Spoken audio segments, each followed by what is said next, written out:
Estamos. Bueno, pues bonita noche. Muchas gracias por estar en este curso especial para hablar sobre la ansiedad para público en general. Por lo tanto, no vamos a ser tan técnicos o me voy a detener con toda la claridad para que puedan comprenderse muchos de los conceptos que vamos a ir trabajando. Entonces va a ser importante que si tienen dudas, preguntas, pues las vayan realizando y de esta manera podamos ir ahondando o incluso extendiendo los conceptos propios de lo que implicaría la ansiedad, ¿no? Esto va dirigido más hacia público en general, aunque va a haber estudiantes de psicología o va a haber ya psicólogos, o sea que no se preocupen, vamos a ir detallando, vamos a ir ejemplificando para que ustedes puedan tener claridad sobre lo que vamos a estar hablando. Bonita tarde, Laura.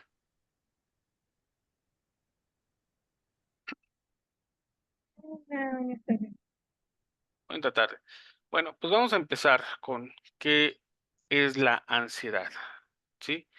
Para eso vamos a partir, o en psicología partimos, de que va a haber, al menos dentro de lo que se considera o se toma como terapia cognitivo-conductual. Ojo, en psicología vamos a tener muchas corrientes para trabajar todo este tipo de situaciones emocionales y digamos que hay pilares ya establecidos, ¿no? Psicoanálisis, cognitivo-conductual, gestal, humanista. Entonces hay muchas corrientes, enfoques, escuelas y digamos que hay principales, ¿no? Que de ahí se van ramificando, se van extendiendo, pero son los pilares. De ahí van a partir las demás corrientes terapéuticas, psicoterapéuticas. Aquí aclaro que se llama psicoterapéutica en el aspecto de que se trata de no solamente una terapia, sino una psicoterapia, ¿no? Entonces, cuando ustedes decidan estar en una sesión o estar en un proceso psicoterapéutico, pues es importante que su psicoterapeuta les diga qué corriente o sobre cuál se están basando, porque eso también les va a dar claridad sobre las herramientas o técnicas que les va a proporcionar, ¿no? Entonces, el psicoanálisis, que es muy ortodoxo, muy rígido, de pronto sigue los lineamientos, ¿no? Llega el paciente, se recuesta en el diván, el psicoanalista a un costado, solamente escuchando, porque su objeto de estudio es el discurso del paciente, no el paciente. Y ustedes dirán, ¿cómo? Bueno, así es, funciona su metodología.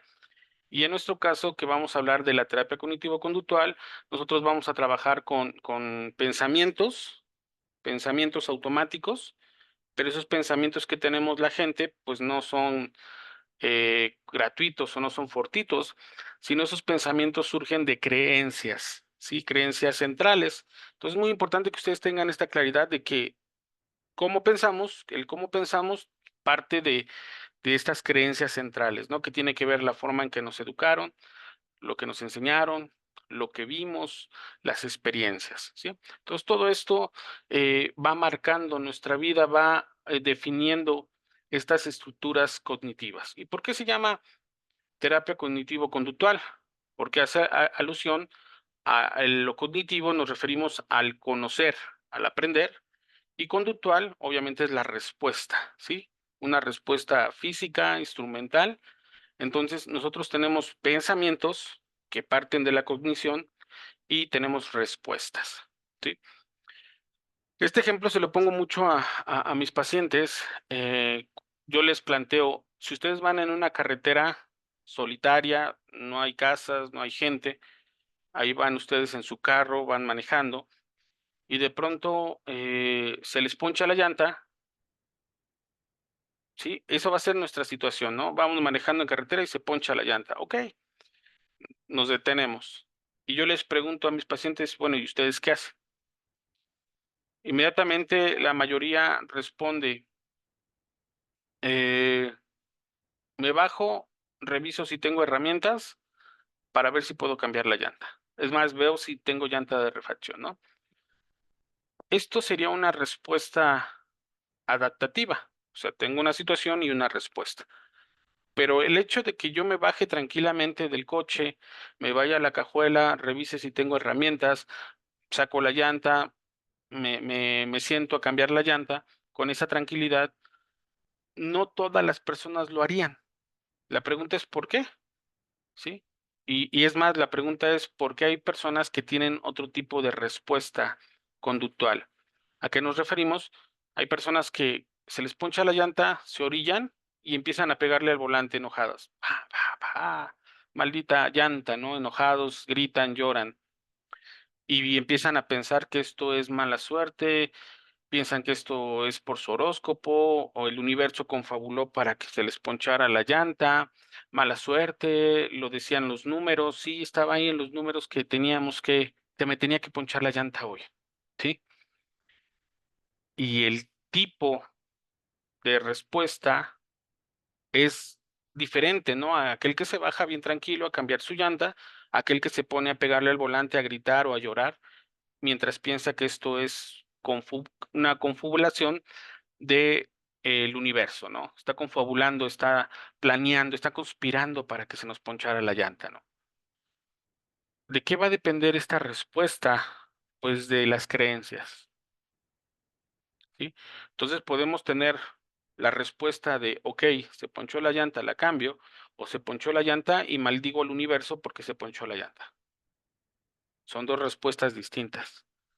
Y ahí se enfoca la terapia cognitivo-conductual porque va a buscar que tengamos respuestas adaptativas, ¿sí?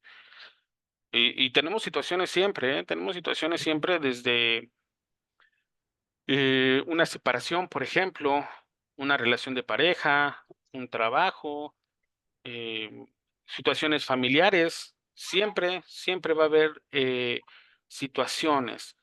¿Cómo respondemos a estas situaciones? Pues bueno, pues va a depender de las creencias, lo que está entre la situación y la respuesta. Si siempre tengan este esquema, situación, respuesta. Ejemplo, si yo termino con mi novia o con mi novio, ¿cuál sería una respuesta adaptativa? Pues voy a llorar un rato, voy a estar llorando unos días, voy a estar triste unos días, voy a extrañar a esa persona, a lo mejor me voy a sentir muy cansado por la tristeza, a lo mejor tengo un poco de insomnio. ¿Son respuestas esperadas? Pues sí, ¿no? Porque pues estás terminando una relación afectiva. Pero de eso a que yo me vaya fuera de su casa desde las 5 de la mañana para ver a qué hora sale, con quién sale y cómo sale, o me vaya a plantar afuera de su trabajo para espiarla o espiarlo y estar revisando todas sus redes sociales a ver quién le da like y quién no. Y cuando alguien le da like, yo busco a esa persona que le dio like, eso ya no sería una conducta adaptativa.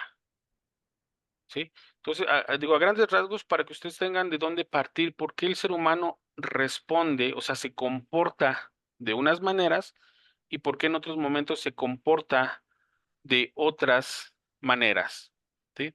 Esto es muy importante que ustedes lo tengan claro para que entender su propia ansiedad, en este caso, puedan entender las causas de su ansiedad o las causas de sus respuestas adaptativas o desadaptativas. Siempre vamos a pensar en ese orden, ¿no? Que hay conductas que se están adaptando y conductas que no se están adaptando a las circunstancias. Recuerden que si tienen dudas o preguntas, con todo gusto pueden levantar la mano o ponen ahí en el chat y con todo gusto vamos respondiendo para que ustedes tengan herramientas, ¿no? Para entender, bueno, qué es la ansiedad, por qué me da ansiedad, cómo puedo manejar mi ansiedad. Pero nosotros, este curso va a ir bajo el enfoque cognitivo-conductual, ¿sí? Entonces, cuando hablamos de cognitivo-conductual, hablamos de situación, respuesta y en medio nuestras creencias, que son las que van a determinar si tengo una respuesta adaptativa o una respuesta desadaptativa, ¿no? Y ya pusimos el ejemplo, si se me poncha la llanta, digo, ok, se ponchó una llanta, ¿no? ¿Por qué se poncha una llanta? Por un bache, por un clavo, porque ya están a lo mejor desgastadas. ¿Por qué no se poncha una llanta? Pues por el cosmos, el universo, los astros, ¿sí? El karma, el dharma, ¿no? Por eso no se poncha una llanta, ¿eh?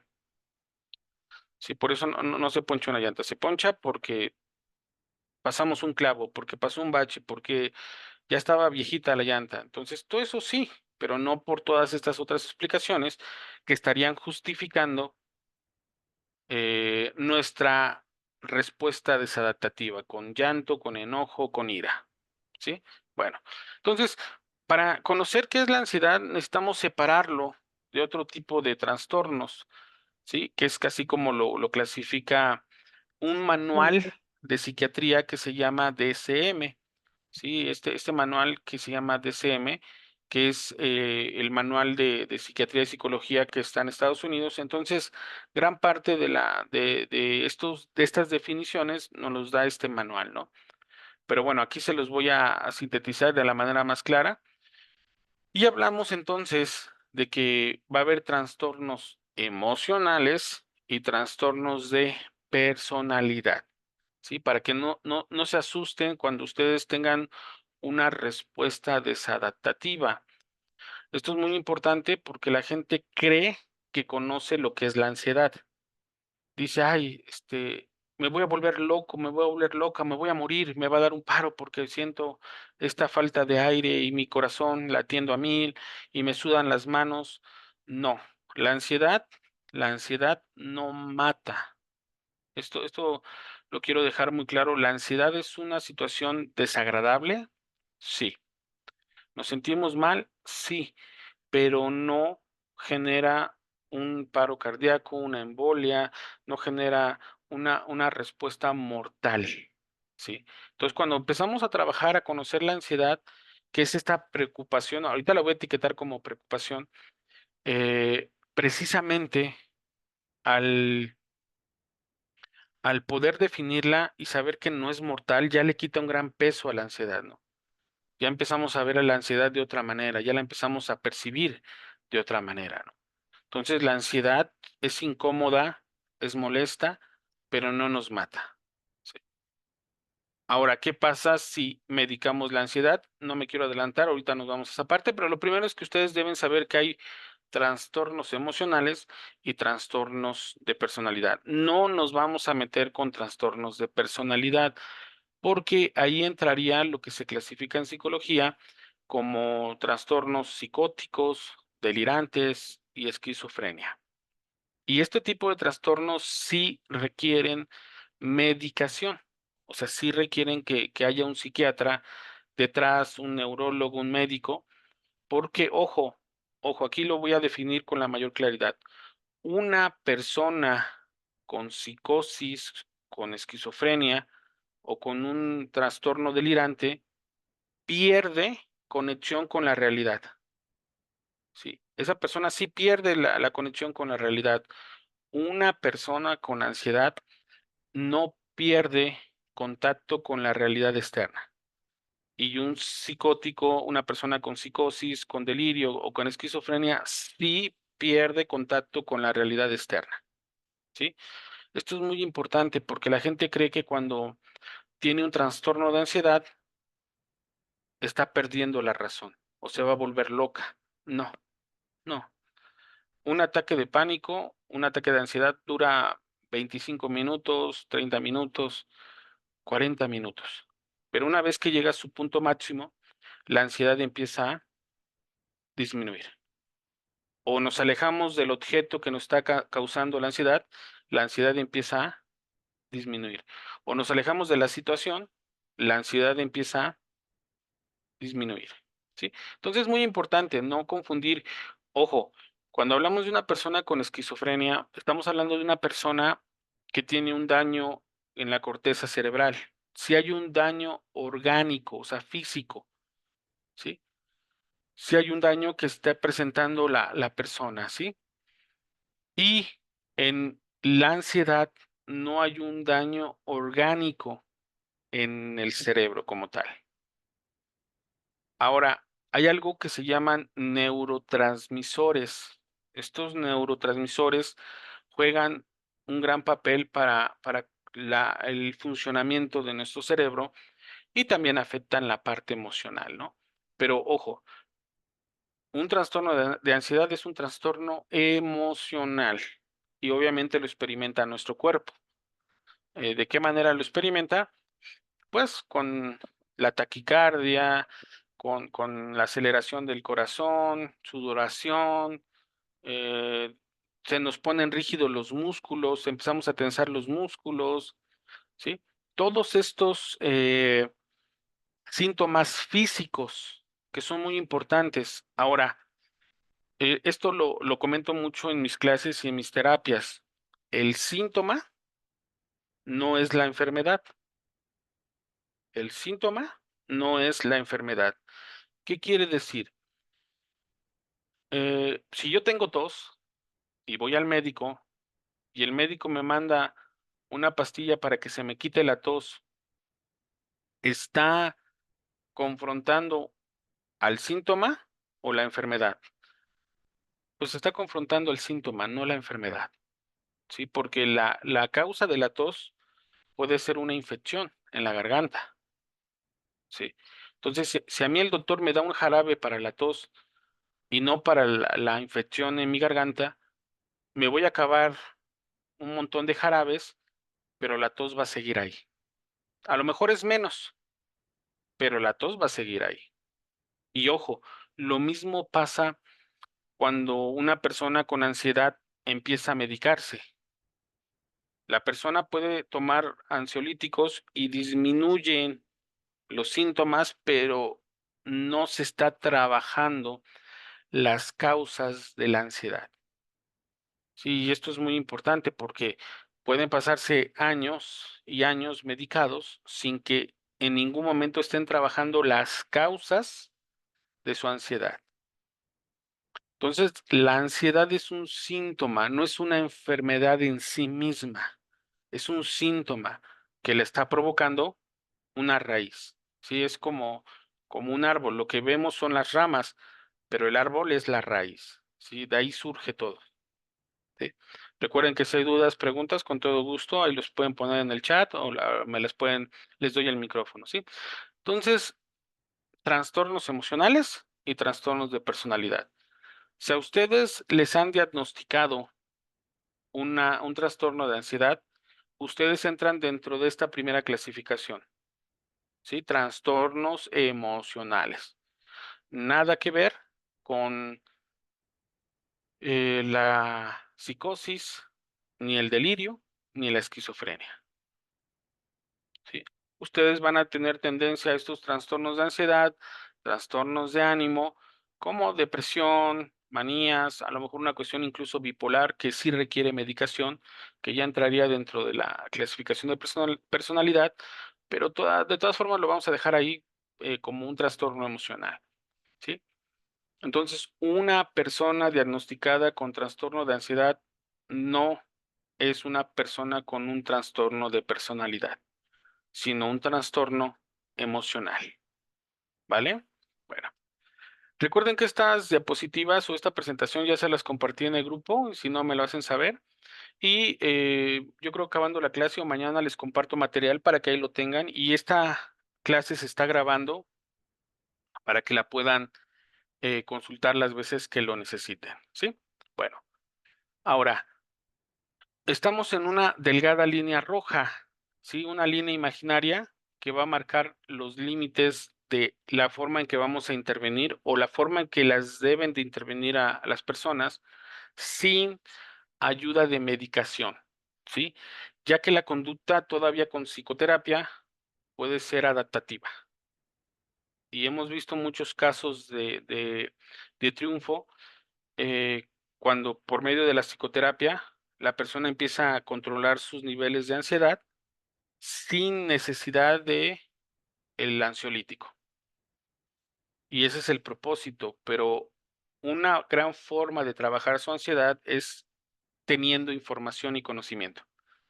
Por eso este curso, ¿sí? Que ustedes tengan la información para entender qué es la ansiedad, cómo la estoy viviendo y cómo la estoy manejando, cómo la estoy afrontando. Y eso me va a dar control sobre mis síntomas de ansiedad, ¿sí?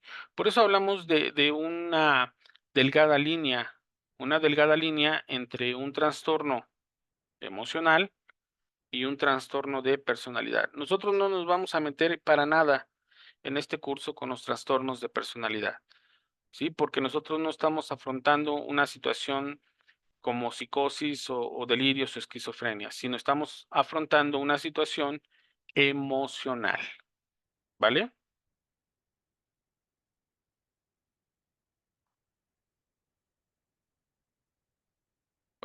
Me parece que ya pudiste entrar, Andy, ¿no? Sí, muchas gracias. Es que no me servía el link, pero ya reinicié mi computadora y listo. Muchas Ok, gracias. ok, vale.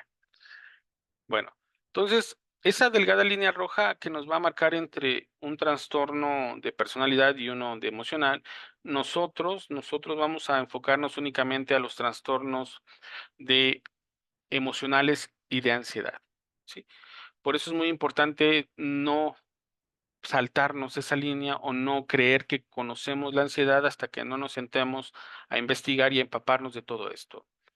Reina, dice, hola, profe, buenas noches. Entonces, los miedos a alguna situación, bueno, eso es muy interesante porque ahorita nos vamos a ir a lo que es el miedo, a lo que es la ansiedad y lo que es la preocupación, Reina. Sí, entonces, ahorita vamos a platicar un poquito sobre esto para que quede más claro y vamos a ir definiendo qué es miedo y qué es ansiedad, para que ustedes tengan claridad sobre cómo diferenciarlos y en qué momento pueden clasificarlo como una ansiedad, ¿vale? Muchísimas gracias, Rina. Bueno, y precisamente aquí viene la solicitud de su compañera Reina. Y Ana nos pregunta, ¿el miedo es un mecanismo de defensa? Bueno, más que un mecanismo de defensa, Ana, es un mecanismo de sobrevivencia, ¿sí? Bien inherente a nuestro mecanismo biológico y el tener miedo va a llevarnos a tratar de sobrevivir. Si yo veo que se abalanza un león, me va a dar miedo y entonces me voy a echar a correr, ¿sí? O si voy caminando a la orilla de un risco, de un abismo, pues puedo caer, ¿no? Entonces me asomo y digo, no, mejor me hago para acá porque si no me puedo caer, me da miedo la altura, ¿no? Entonces, el miedo es un mecanismo, pero de sobrevivencia, más que defensa, es un mecanismo de sobrevivencia biológico y obviamente también psicológico, pero parte de la cuestión biológica, ¿vale? Aquí viene entonces nuestra definición, que es la ansiedad, pero vamos a diferenciar lo que es el miedo y lo que es la ansiedad. ¿Qué es el miedo? Sí, ante esta pregunta, ya nos planteaba su compañera que es un mecanismo, sí, es un mecanismo, pero es un estado neurofísico automático, primitivo. Esto es muy importante porque el miedo se activa cuando estamos ante un peligro inminente. Esto es muy importante, un peligro inminente. Si ustedes van por la calle, van por su calle ahí de su colonia, y de repente le sale un perrote de estos, un Rottweiler, no sé, sin cadena, sin dueño y enojado, ¿es un peligro? Pues sí, ¿no? ¿Nos va a dar miedo? Pues sí, por mucho que amemos a los animalitos, a los perritos, si yo veo que me sale y está así gruñéndome, yo digo, me dan pánico, me va a dar miedo, ¿sí? Pero es una respuesta automática que está valorando una situación. Esa situación es de amenaza y de peligro. Por lo tanto, salgo corriendo de ahí o me quedo paralizado, porque el miedo también nos puede dar esa respuesta de quedarme paralizado, ¿sí? O confronto al perrito, o sea, me preparo para la lucha.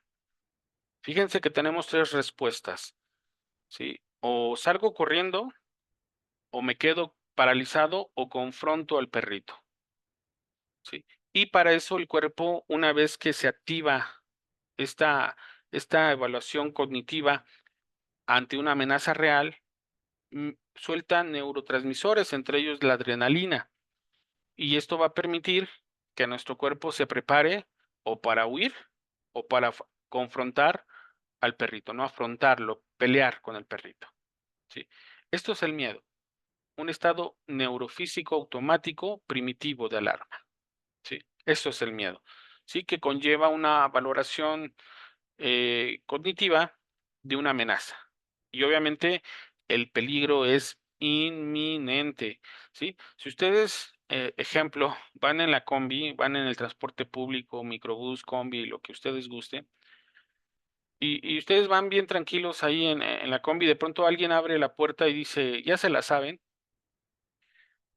ustedes sienten la piel de gallina, ¿no? Porque saben qué significa él ya se la sabe, ¿no? Nos van a asaltar, ¿sí? Y entonces mi cuerpo va a reaccionar con miedo. ¿Por qué? Porque muy probablemente traigan pistola, cuchillo o alguna otra arma, ¿no? Y no me van a hablar bonito, no me van a decir, joven, ¿me permite sus pertenencias para quitárselas? No. Entonces, nuestro cuerpo tiene una respuesta automática, ¿no? Y evaluamos. Si estoy en una combi, en un microbús, no puedo escapar. Por lo tanto, me quedo quieto, ¿no? ¿Por qué? Porque no quiero hacer enojar al delincuente que trae una pistola, un cuchillo o X cosa, ¿no? Entonces me quedo paralizado y pasan y aquí está mi teléfono, ¿no? Ahí está, no quiero problemas, ¿no? Pero estoy temblando de miedo. Es real ese miedo, la amenaza es real, ¿sí? Ahí el miedo es una respuesta automática. Y aunque el cuerpo se prepara para la pelea, pues no vamos a poder confrontarlo. En algunas ocasiones, sí, no quiero darle mi teléfono, quiero darle mi dinero y entonces empiezo a forcejear, pero para eso ya mi cuerpo está preparado para la lucha, o para el escape, o para la lucha, ¿sí? Entonces, creo que queda muy clara esta definición de miedo. Permítame tantito.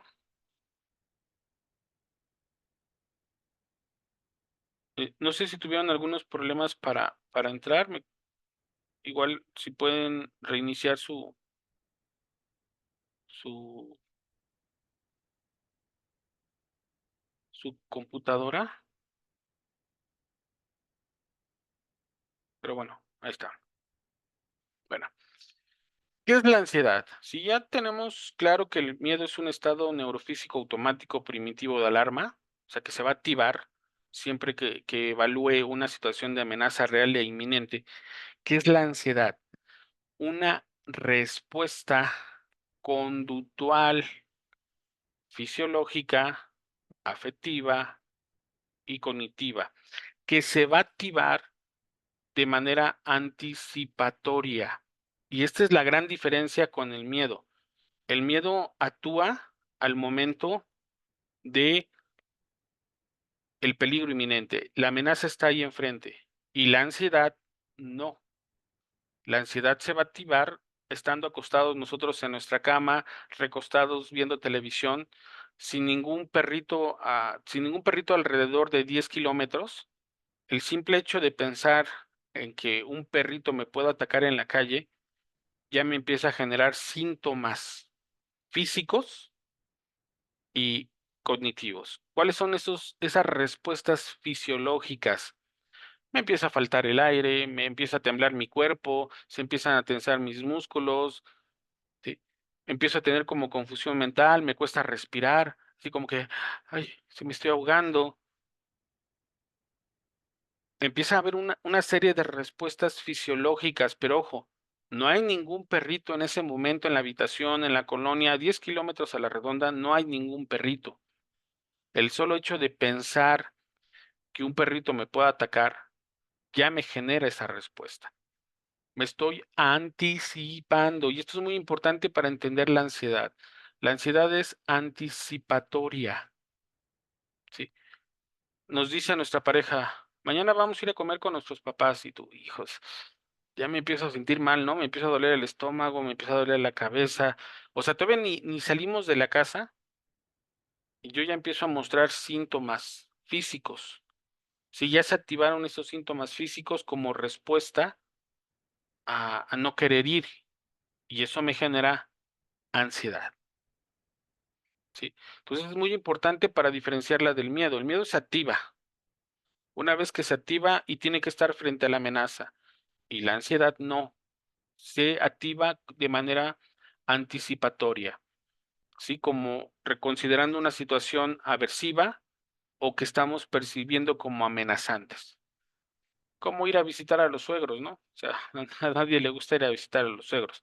Entonces, así nada más de pensar, ay, tenemos que ir con los suegros y hasta siento que se me retuercen las tripas, ¿no? Así, sentimos cómo se contraen nuestros músculos. Bueno, es una respuesta de aversiva y por lo tanto también nos genera ansiedad. ¿Sí? Entonces, el miedo tenemos que tener la amenaza real y en la ansiedad estamos anticipándonos a lo que pueda pasar. ¿Sí? Ahí les pongo ahí una síntesis que dice, la ansiedad está asociada con la emoción. ¿Cuál emoción? El miedo. ¿Sí? Ojo, la ansiedad está asociada al miedo, pero es una cosa diferente al miedo. ¿Sí? Recuerden que el miedo sí es una emoción definida. La ansiedad no es una emoción. ¿Sí? La ansiedad no es una emoción. ¿Sí? O no como tal. No se vayan a confundir con la película esta de Intensamente, donde según nos presentan a la ansiedad como una emoción, no es una emoción. No es una emoción, es una respuesta fisiológica anticipatoria, ¿no? Pero no es una emoción. La emoción sería el miedo que está detrás, pero la ansiedad es una respuesta que pudo haber sido aprendida por experiencias previas, por eventos traumáticos, por nuestra historia de vida, ¿sí? Si ustedes preguntan, bueno, entonces, ¿por qué yo tengo ansiedad? Ah, bueno, si ya te mordió un perrito, la próxima vez que veas a un perrito de lejos, pues vas a empezar con el miedo. Es más, si esa mordedura fue muy fuerte, el solo hecho de pensar en perritos te va a generar así como escalofríos, ¿no? Como una fobia, ¿sí? Te va a generar ansiedad. El hecho de que tengas que pasar, que te dijeron, oye, puedes pasar por esa calle, pero hay muchos perros. Y tú nada más decir, cuando te dijeron perros, tú te quedas así como que, hijos, ya empiezo a sentir que me falta el aire, o que me sudan las manos, o que me duele el estómago. Porque me estoy anticipando. El miedo no es anticipatorio, se activa automáticamente. Y la ansiedad sí es anticipatoria. ¿Vale? ¿Alguna duda o pregunta que tengan hasta aquí?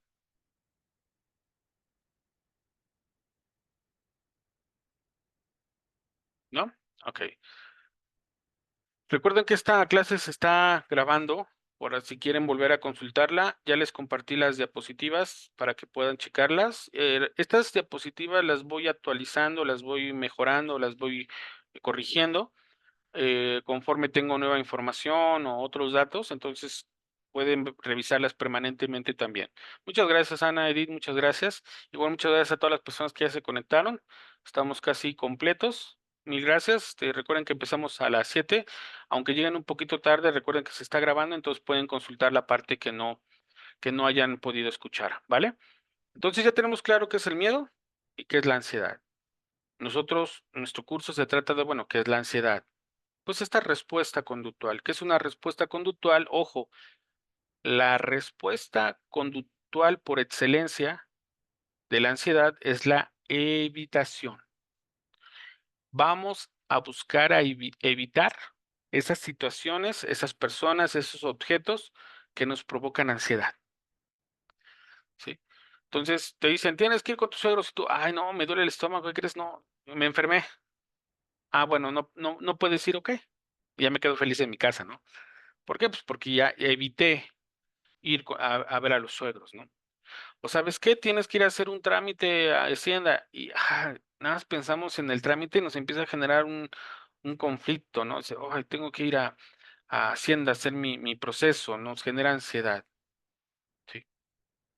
De pronto te dicen, no, ya no tienes que ir, lo puedes hacer por internet y dices, wow, qué bien.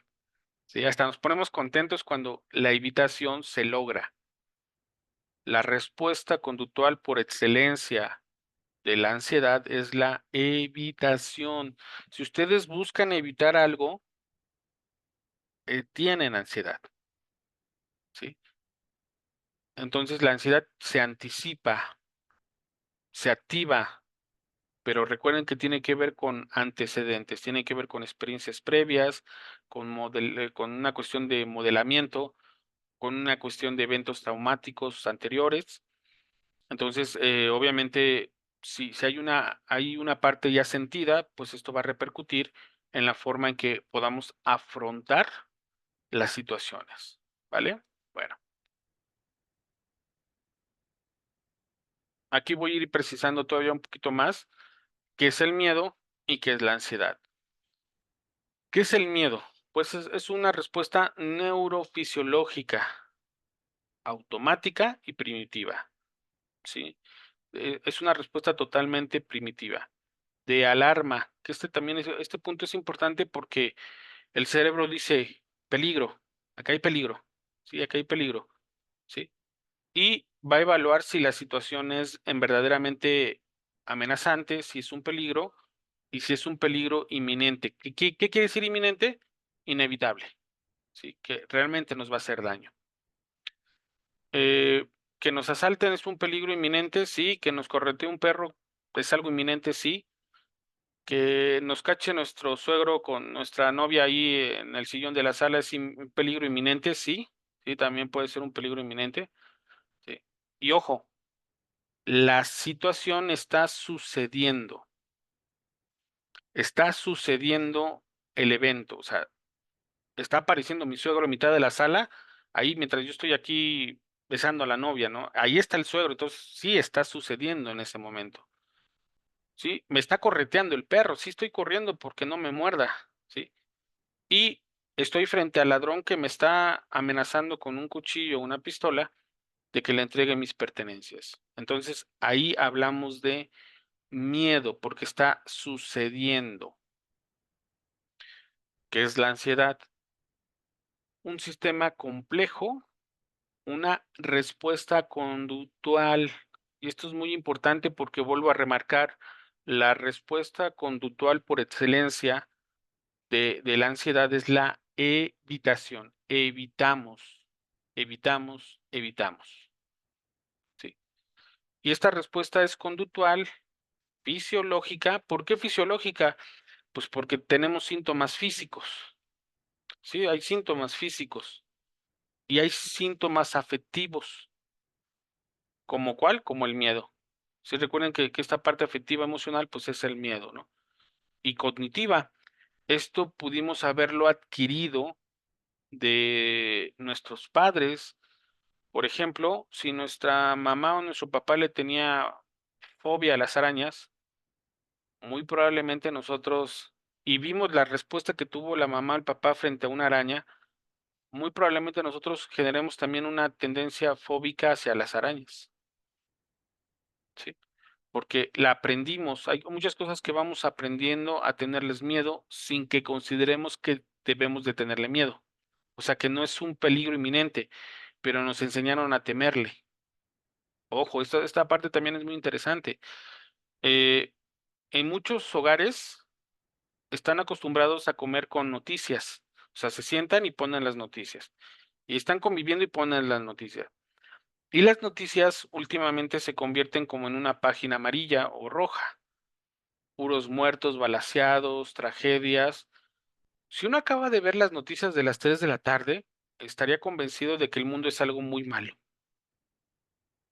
¿sí? Y la mamá dice: "Ay, qué bueno que no salimos porque nos puede pasar algo malo".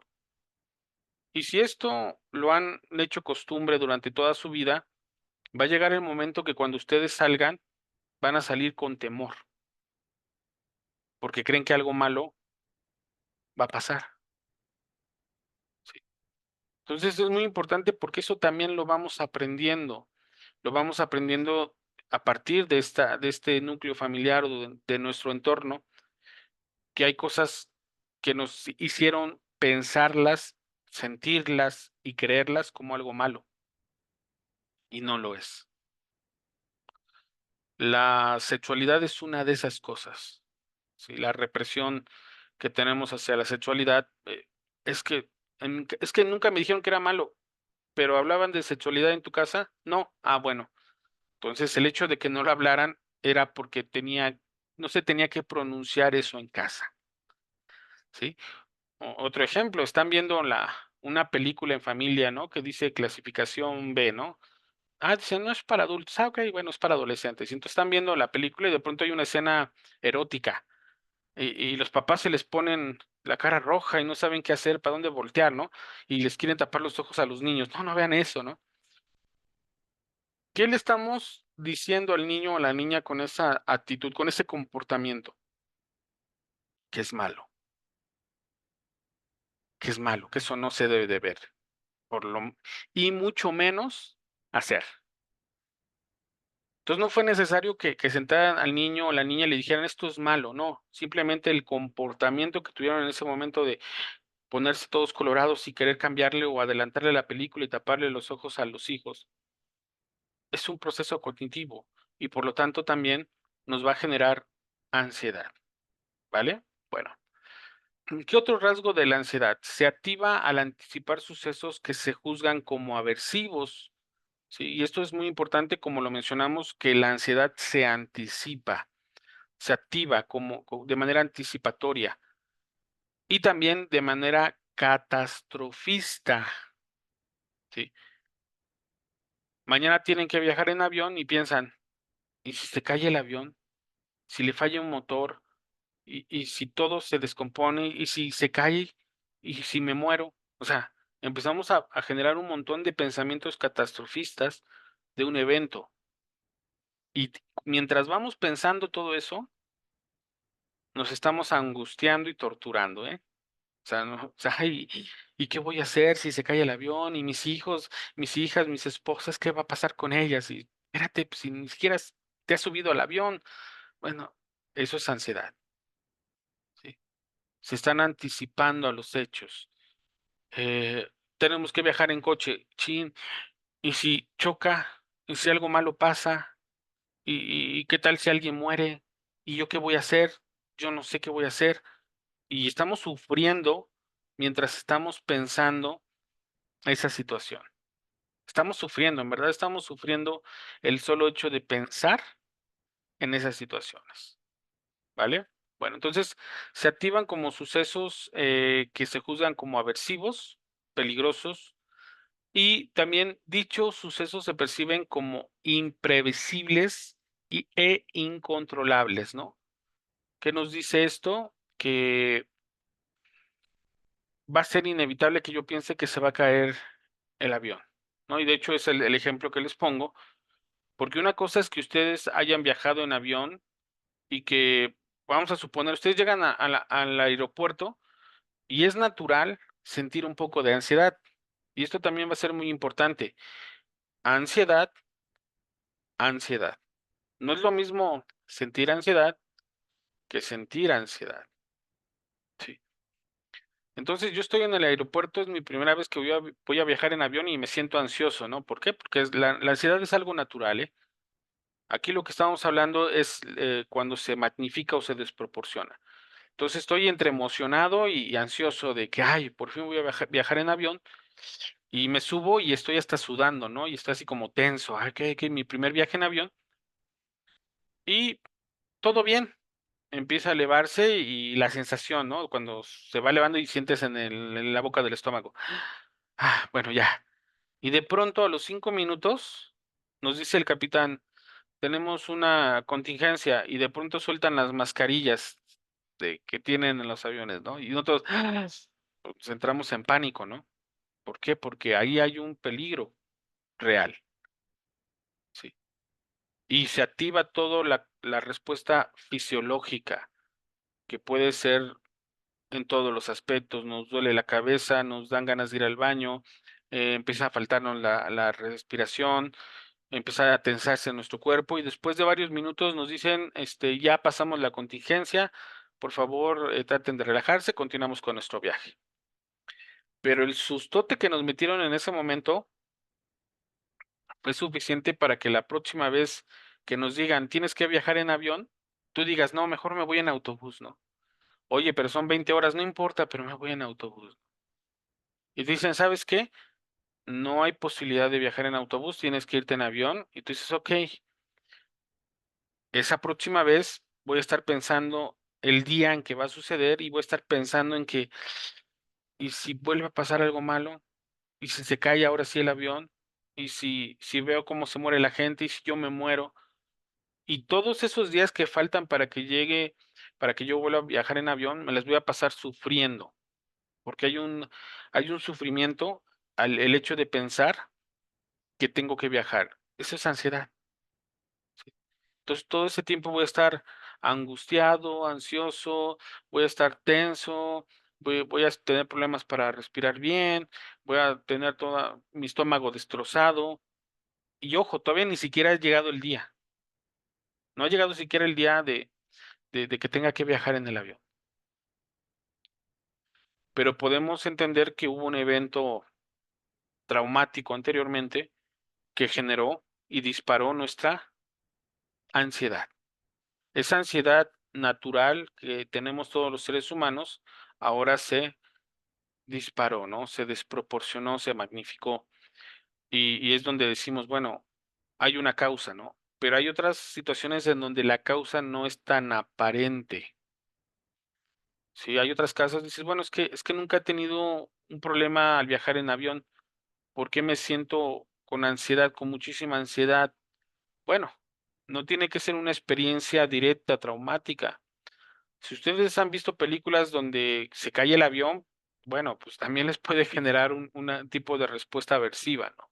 Aunque nunca hayan viajado en avión, las películas que han visto donde se caen aviones dicen, no, es muy feo, ¿no? Y eso puede ser suficiente para empezar a generar una respuesta de ansiedad.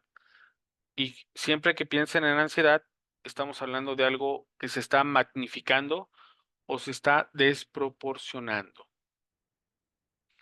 Y aquí se los remarqué también, no está sucediendo el hecho, la situación o el evento, no está sucediendo cuando se activa la ansiedad. Y cuando se activa el miedo, sí está sucediendo. ¿Sí? Como el ejemplo que les puse. Sí estoy en el avión, sí ya despegó, sí soltaron las mascarillas para que nos las pongamos, sí el avión se está moviendo, está tambaleando, ok, ahí se activa el miedo. Pero si ni siquiera estoy cerca del aeropuerto, es más, faltan días para que yo viaje y el solo hecho de pensar que voy a viajar y que el avión se puede estrellar, yo ya estoy generando ansiedad, yo estoy viviendo una ansiedad, estoy viviendo esa experiencia de sufrimiento anticipatorio porque no está sucediendo nada de eso, ¿vale? ¿Alguna duda, pregunta que tengan hasta ahorita?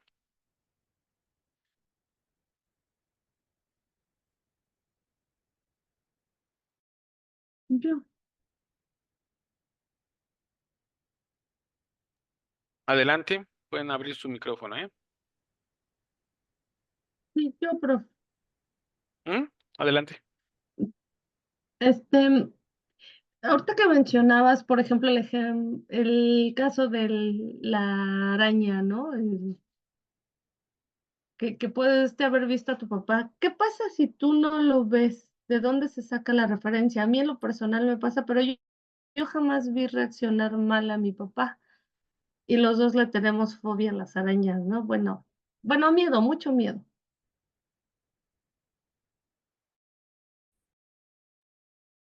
Bueno, aquí te voy a diferenciar entre el miedo y una fobia, ¿sí? El miedo, ya aquí tenemos las características en esta columna y hablamos de que esté sucediendo, o sea que si estás viendo la araña ahí, claro, hay de arañas a arañas, ¿no? Si vas a tu cama a sacudirla y te aparece una tarántula, pues yo salgo corriendo, ¿no? Y digo, ¿qué onda? ¿Cómo que apareció? Pero si aparece una arañita, digo, ok, una arañita no me hace nada, ¿no? O a lo mejor sí me da miedo, me da cosa, ¿no? Sus patitas me dan, ok, bueno, déjala mato, pues ya, la maté, ¿no? Eso es miedo. ¿Qué es una fobia? Una fobia es un miedo irracional. O sea que no habría lógica para explicar por qué le tengo miedo a una arañita, ¿sí? Y peor aún, que no habría argumentos para explicar por qué el simple hecho de que hablemos de arañas me está generando ansiedad.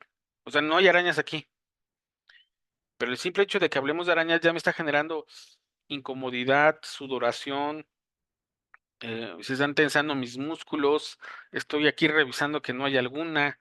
Eso es fobia, ¿sí? Entonces, ¿es natural que le tengamos miedo a las arañas? Pues sí, Sí, pero una cosa es un miedo, que ya tenemos esta respuesta, nos puede picar, nos puede dañar una arañita, pues sí, nos pica, pues nos puede irritar, hay arañas que son venenosas, claro, pero el miedo se activa como una respuesta natural. Pero cuando hablamos de una fobia, hablamos de ansiedad, porque no hay una explicación lógica del por qué una arañita de ese tamaño la veo de este tamaño, amenazante, peligrosa. Y eso es un trastorno fóbico o un trastorno de ansiedad fóbico, ¿sí? Entonces, ahí hablamos de otra situación, de otras condiciones. Entonces, sí, para que ustedes tengan esta información para diferenciar entre un miedo, ansiedad y una fobia. La fobia tendría miedo y ansiedad ahí incluidos en la fobia. Aparte, sin explicación lógica o racional del por qué le tengo miedo y ansiedad a una araña. No sé si respondo tu pregunta, Mayola. Sí, sí, Vale. gracias. Reinita nos pregunta, ¿es como una paranoia?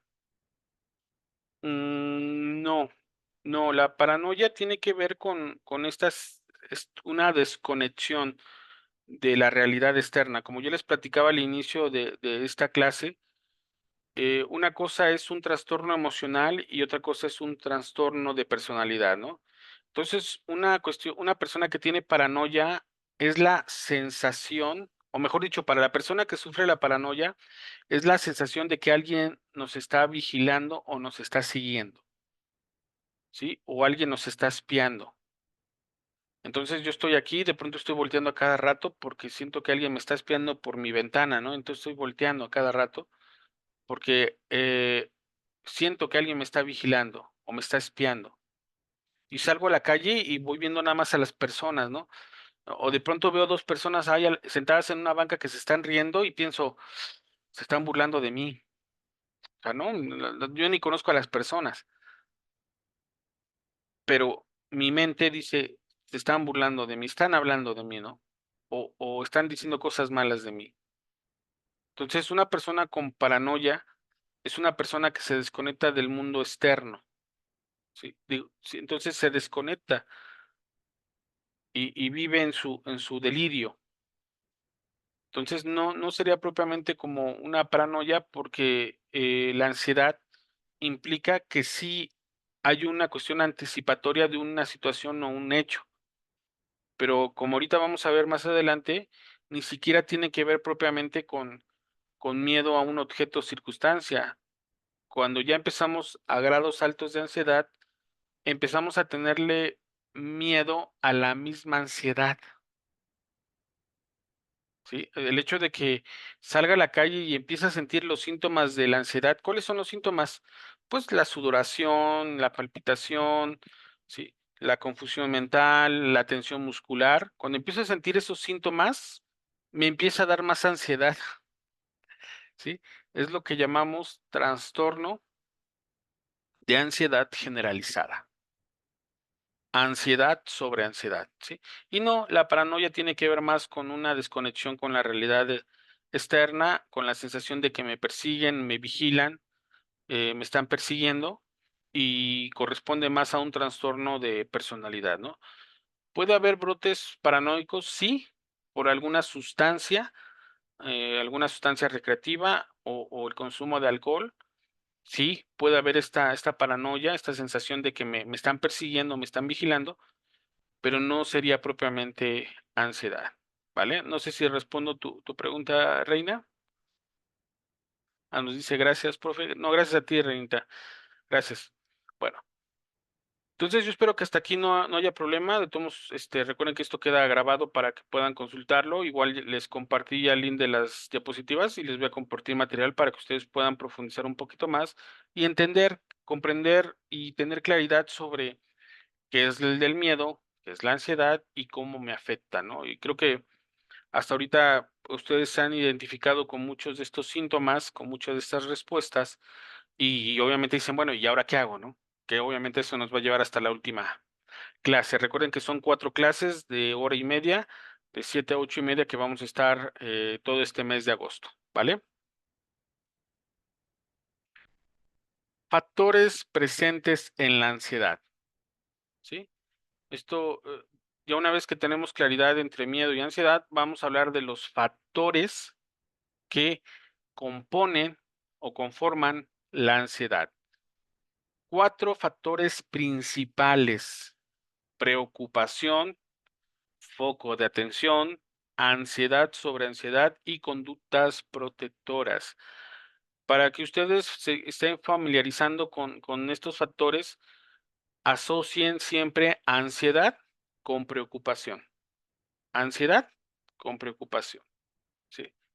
Ahorita vamos a explicar cada uno de estos factores, que son los que pueden estar amplificando los síntomas que sentimos cuando experimentamos la ansiedad, ¿sí? Así que vámonos por el primero, que sería la preocupación. Ojo, la preocupación no es una emoción o sentimiento. Mucha gente dice: "Me siento preocupado". No, porque no es una emoción como tal, ¿sí? Es un proceso cognitivo. ¿A qué nos referimos con un proceso cognitivo? Que es un proceso que aprendimos, una situación que aprendimos. Ejemplo, si no entrego mi tarea a tiempo, va a haber una consecuencia negativa, una mala nota.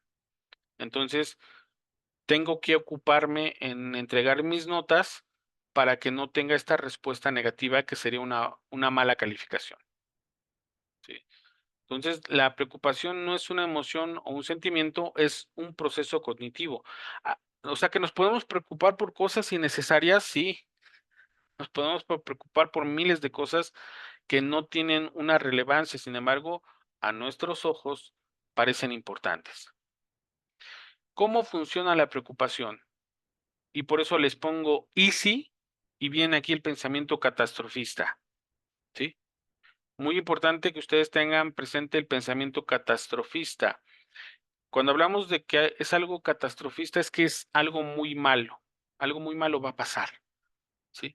Entonces, estoy en casa y de pronto me falta la respiración y entonces empiezan estos pensamientos catastrofistas. Pensamos: "¿Quién está afuera? ¿Quién está afuera? Está mi marido, hijos, a ver si no le pasa algo, a lo mejor le pasó algo malo, a lo mejor lo asaltaron, sí, y a lo mejor le dieron un balazo y se lo llevaron al hospital y yo aquí sin hacer nada". O sea, ojo, no ha pasado nada, pero empieza a inundarse nuestra cabeza con estos pensamientos, ¿sí? Con estos pensamientos, ¿no? Ahí continúo con el ejemplo. Y si pasa algo malo, o se sale de control, o si pierdo la razón, que son como frases muy utilizadas por personas con ansiedad, ¿sí? Si pasa algo malo o está pasando algo malo y no tengo control, la sensación de perder el control, que es una característica también muy clara en una persona con ansiedad, y la sensación de que se están volviendo locos o locas. Me estoy volviendo loco, me estoy volviendo loca. No, no se están volviendo locos ni locas. Es ansiedad, es incómoda, es molesta, pero no están perdiendo la razón. ¿En qué momento estarían perdiendo la razón? Cuando entran en una psicosis. ¿Y cuando entramos en una psicosis? Les pongo un ejemplo. Eh, la pérdida de un hijo es muy dolorosa, ¿sí? La pérdida física de un hijo es muy dolorosa. Pero cuando perdemos a un hijo pequeño, es más dolorosa todavía. Entonces, perdemos a un hijo y entramos en un proceso de duelo para tratar de sanar ese proceso, ¿no? Para que ese proceso nos ayude a sanar. Eso sería una respuesta adaptativa, vivir un duelo ante la pérdida de un hijo. ¿En qué momento la persona entraría en una psicosis? Cuando después de que le dicen que ya murió su hijo, toma un muñeco y lo abraza y dice: "No, aquí está mi hijo".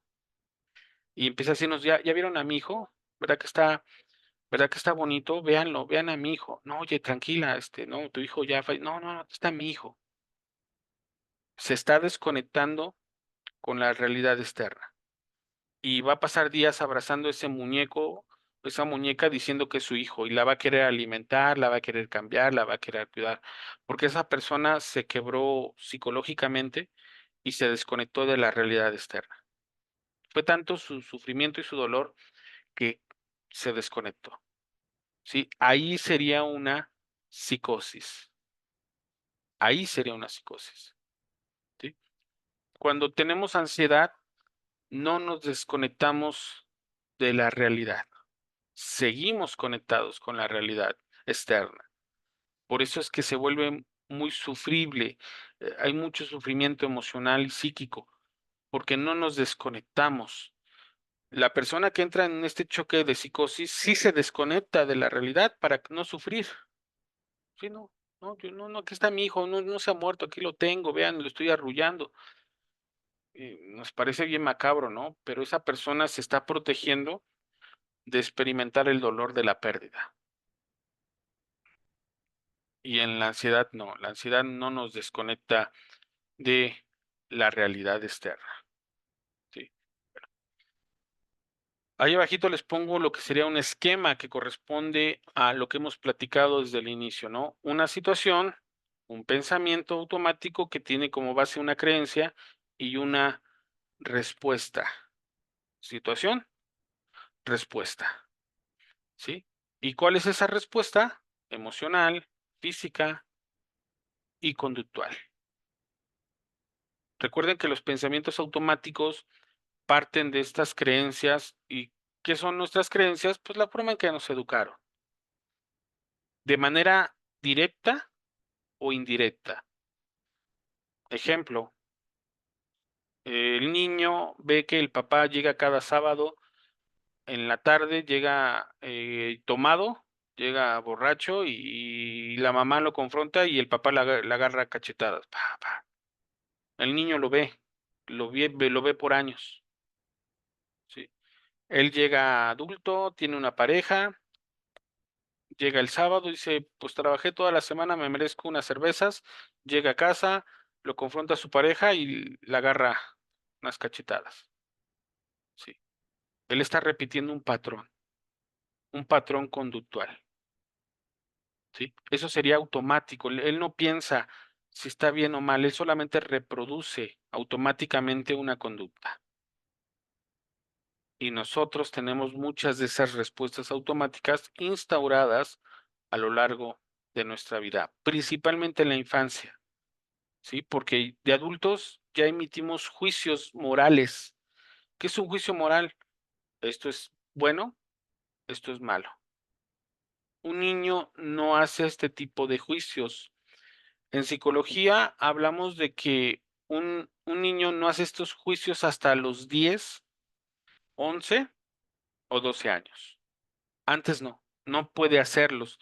Su mente está en una preparación, está en un progreso, pero no puede diferenciar entre lo bueno y lo malo.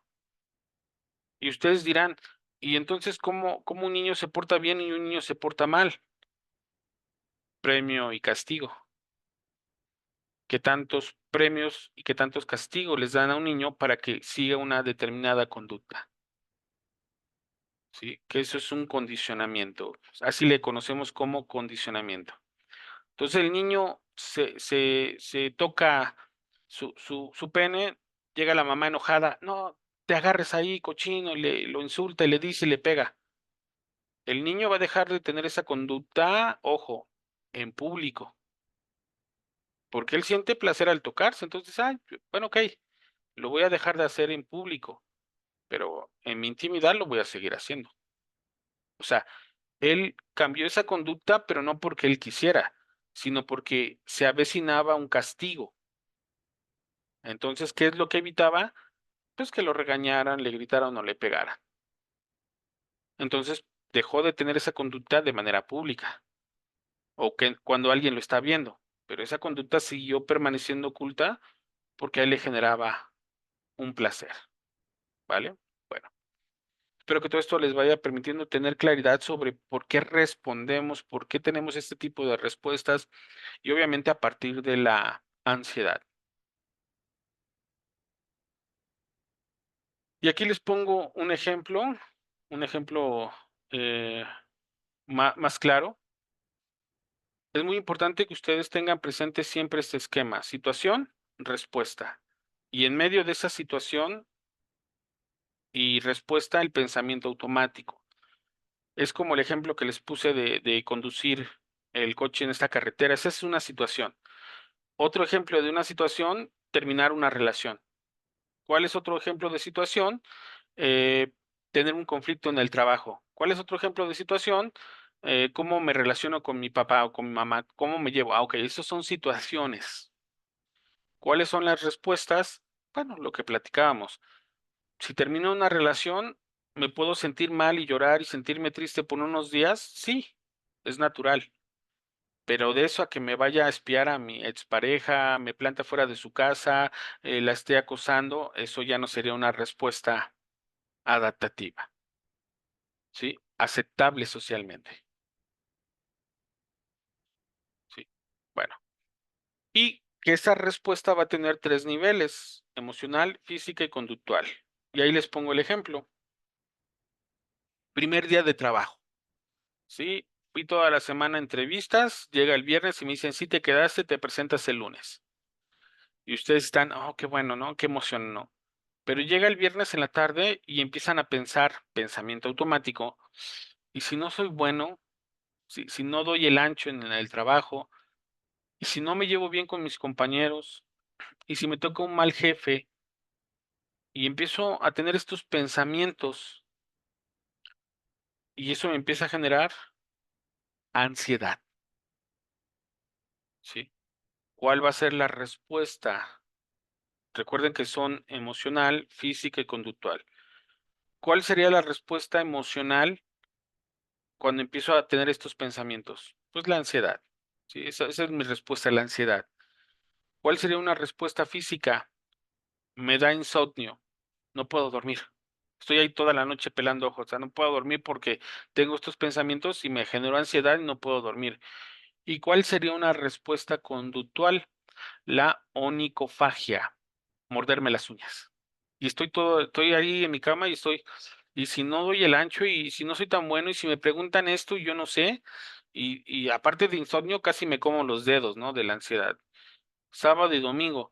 Y llego al lunes todo estresado, todo ansioso, sin uñas, obviamente, al trabajo, ¿sí? Entonces, ¿cómo empezar a trabajar su propia ansiedad?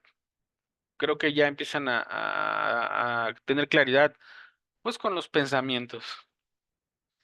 Cambiamos el pensamiento, cambia la respuesta. Ojo, cambiamos el pensamiento, trabajamos sobre el pensamiento, cuestionamos el pensamiento y va a cambiar la respuesta. ¿Por qué?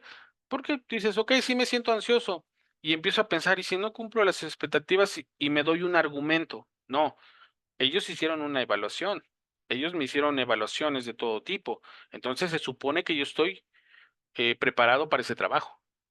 O sea, cambio el pensamiento, pongo en cuestión ese pensamiento. Pero, ¿qué tal si me toca un mal jefe? Yo digo: "Bueno, va a depender de mi desempeño laboral, y si yo soy un buen trabajador, no tendría por qué haber problema". ¿Sí? Entonces, voy a cambiar es la forma en que estoy pensando la situación. Entonces, si yo pienso que, okey, pues a ver cómo me va el lunes, pero pues ya el lunes, ¿no? Ya que, ¿para qué me preocupo ahorita? ¿Para qué me angustio ahorita? ¿Para qué me presiono ahorita?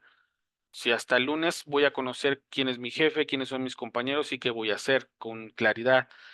¿De qué sirve que yo quiera anticiparme a lo que va a pasar el lunes? De nada va a servir. Entonces, si yo cambio estos pensamientos, esta forma en que estoy percibiendo la situación, entonces voy a cambiar la respuesta. ¿Cuál va a ser la respuesta? Que no voy a tener ansiedad o voy a tener ansiedad a un grado controlable. ¿Voy a tener insomnio? No, porque no tengo ansiedad y porque ya decidí que hasta el lunes que conozca mi jefe, mis compañeros y qué voy a hacer, pues ya me ocuparé en ese momento y por lo tanto tampoco voy a tener una respuesta de comerme las uñas. Entonces cambia nuestra vida, ¿no? Cambia completamente nuestra vida. A vivir siempre con ansiedad, a cuestionar los pensamientos que nos generan la ansiedad. Es ahí la clave, ¿eh? Es ahí donde ustedes tienen que trabajar de manera personal cómo pienso las cosas, cómo las estoy pensando, cómo las estoy cuestionando, o si estoy proponiendo otras cosas diferentes a lo que siempre pienso. Ejemplo, en terapia manejamos mucho el cómo vemos a los padres. O sea, los padres son lo que son, pero, pero nosotros los vemos y los pensamos de determinada manera. Y eso nos lleva a una respuesta hacia ellos, independientemente de quiénes sean, independientemente de quiénes sean. Es que mi mamá es muy mala, fue una mala mujer. Y eso es mi pensamiento, esa es mi creencia. Y eso me lleva a que cada vez que veo a mi mamá la miro con recelo y con enojo, que es una respuesta emocional. Veo a mi mamá, mi papá y hasta me duele el estómago. Y cada vez que los veo evito, o sea, si me los voy a encontrar, me volteo para otro lado y me sigo caminando. Sí. Bueno, entonces, ¿qué es lo que vamos a cambiar? Lo que vamos a cambiar es la forma en que los vemos. No vamos a cambiar quiénes son, sino la forma en que los vemos. Y esto nos va a llevar a una respuesta favorable, adaptativa y con menos sufrimiento. Sí. Ahí va a estar la clave de cómo manejar su ansiedad, ¿sí? Cómo manejar esos niveles de ansiedad, ¿sí? Porque tampoco podemos pensar que una persona puede ser tan malvada como nuestros padres, ¿no? El papá, la mamá, no, son seres horribles, no, son humanos. No, como humanos, sí. Si tú le quitas la etiqueta de mamá o papá, detrás de eso te queda un hombre y una mujer. Y si le quitas la etiqueta de hombre o mujer, detrás te queda un ser humano. Y si le quitas la etiqueta de ser humano, te queda un ser que ha sufrido igual o más que tú. ¿Sí? Y entonces cambia nuestra percepción con respecto a ellos y cambian nuestras conductas hacia ellos. ¿Sí? No sé si me sigan o tengan alguna duda hasta aquí.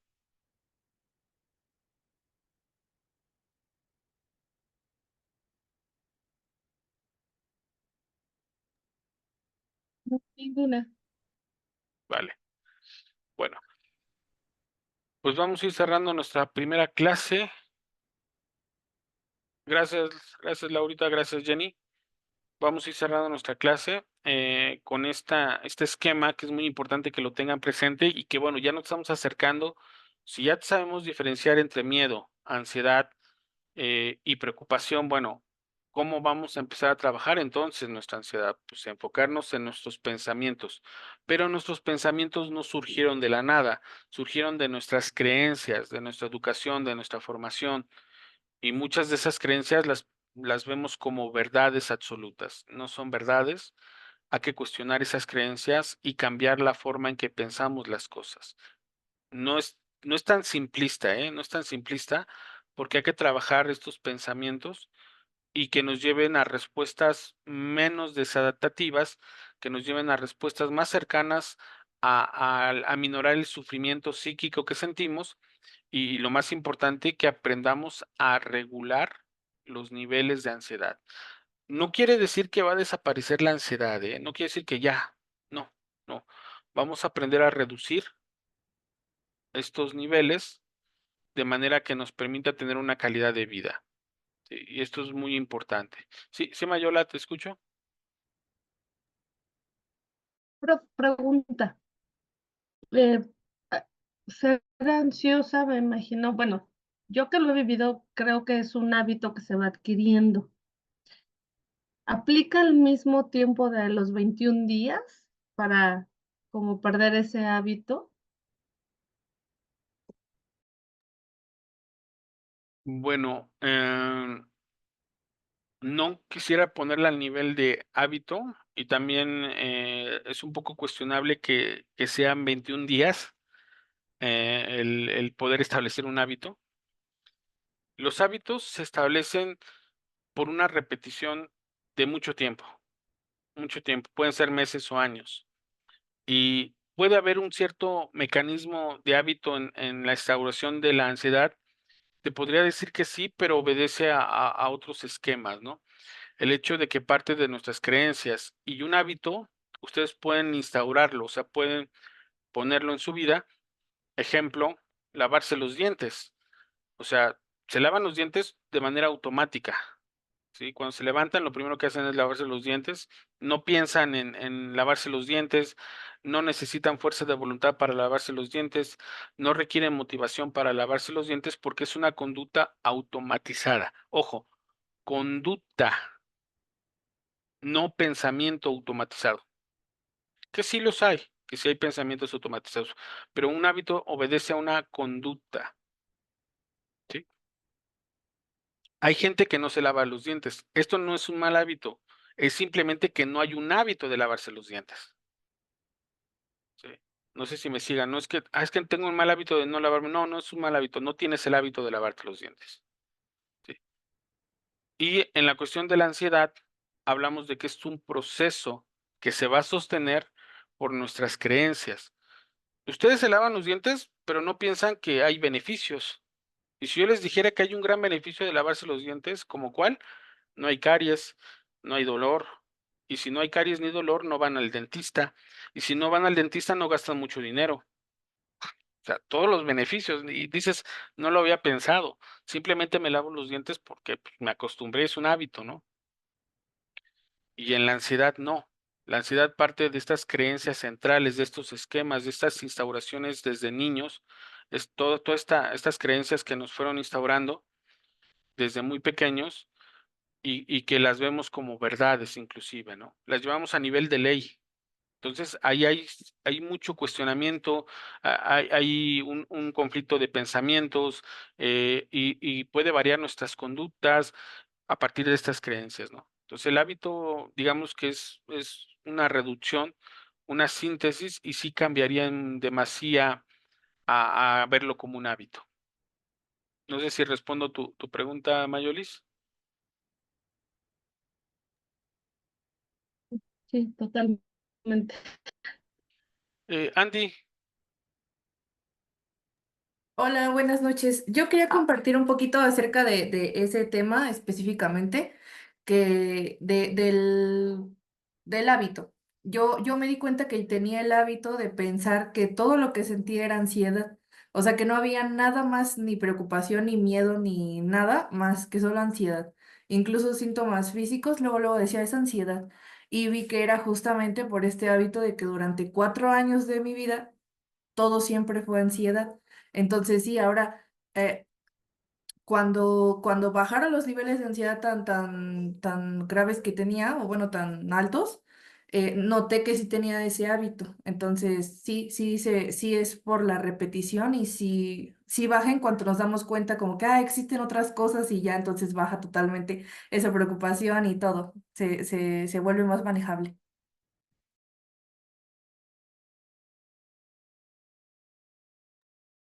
muchas gracias, Andy, por compartirnos esta experiencia. Sí, cuando se trabaja la ansiedad, vemos esa reducción y entonces descubrimos que a todo lo etiquetábamos como ansiedad, pero no. Otra cosa es estrés y otra cosa es preocupación, no ansiedad, ¿no? Entonces esto nos permite un panorama diferente de cómo afrontar las cosas y no tanto como un hábito. Un hábito lo pueden estar instaurado sin pensarlo, ¿no? Se instaura, punto.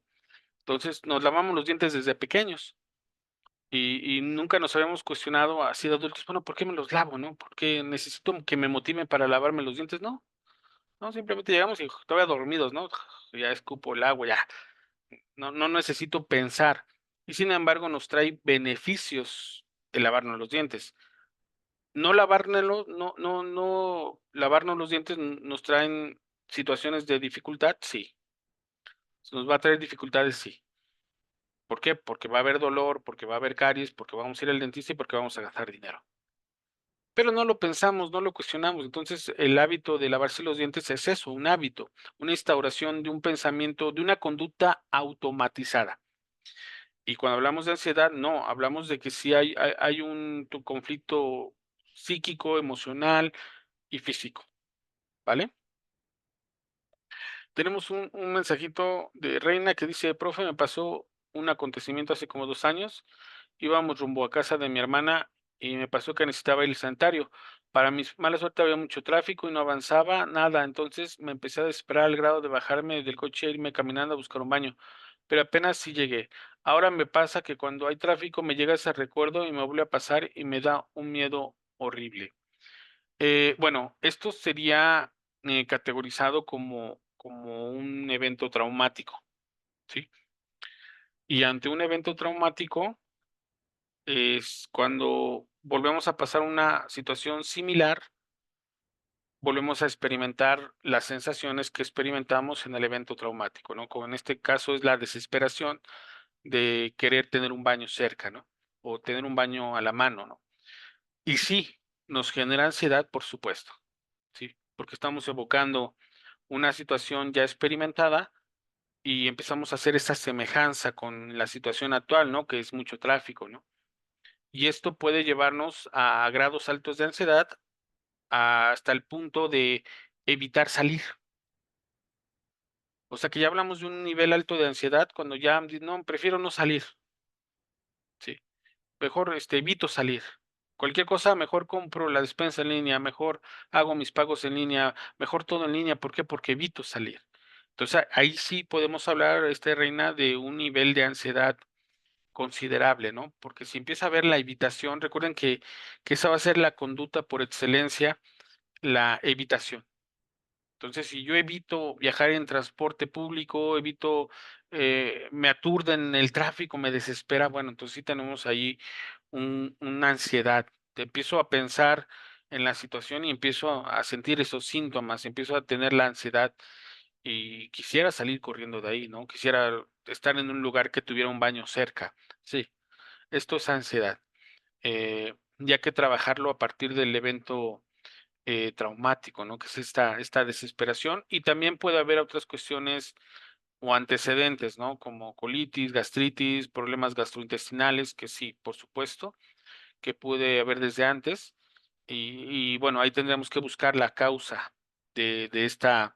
No solamente es el evento traumático como tal, sino si hay antecedentes que nos permitan entender si ya había una predisposición, en este caso, de nuestro estómago o esa sensibilidad ante estas situaciones, ¿vale?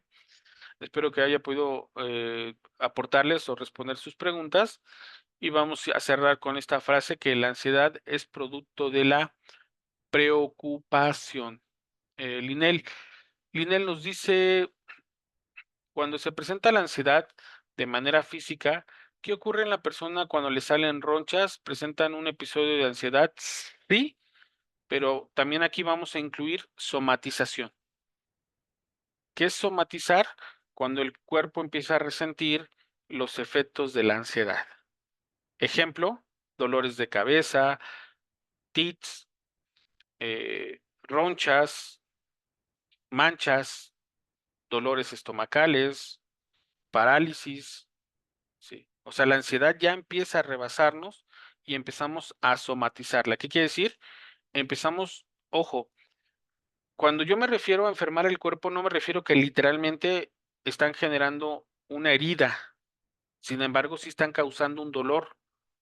Y si ustedes van al médico y el médico las revisa y dice, no, no tienes nada en tu hombro, está bien, está sano, pero dices, me duele. Ah, bueno, es ahí donde tenemos que ir al psicólogo, a la psicóloga, porque estamos somatizando, sí, estamos enfermando el cuerpo. Y esto se ve muy claramente reflejado, por ejemplo, en el estómago, en la cabeza, en la parte de detrás de la cabeza, donde ya empezamos a sentir dolores que no tendrían una explicación médica.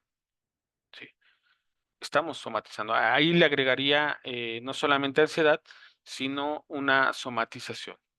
Digo, ya lo platicaremos con mayor ampliación, pero sí, ya llegamos a esos grados de somatizar, de empezar a enfermar el cuerpo.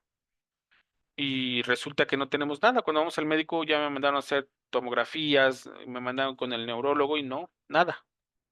Ok, entonces eso es psicológico. Estamos enfermando nuestro cuerpo. Insisto, no de manera orgánica. ¿Sí? No es que realmente nos esté destruyendo el hueso o nos esté afectando el cerebro, no. Pero sí hay dolores, sí hay parálisis, sí hay rigidez. ¿Vale? Bueno. Espero haber respondido sus preguntas. A ti, Linel, muchísimas gracias. Muchísimas gracias a todos. Recuerden que esto se queda para, se está grabando para que lo puedan consultar. Ya les mandé la presentación y en la semana les envío material para que ustedes puedan empaparse un poquito más de este tema que es la ansiedad. Muchas gracias por haber estado esta noche conmigo en esta primera clase y nos veríamos el próximo martes a las 7 de la noche, de 7 a 8:30. ¿Sí, Linel?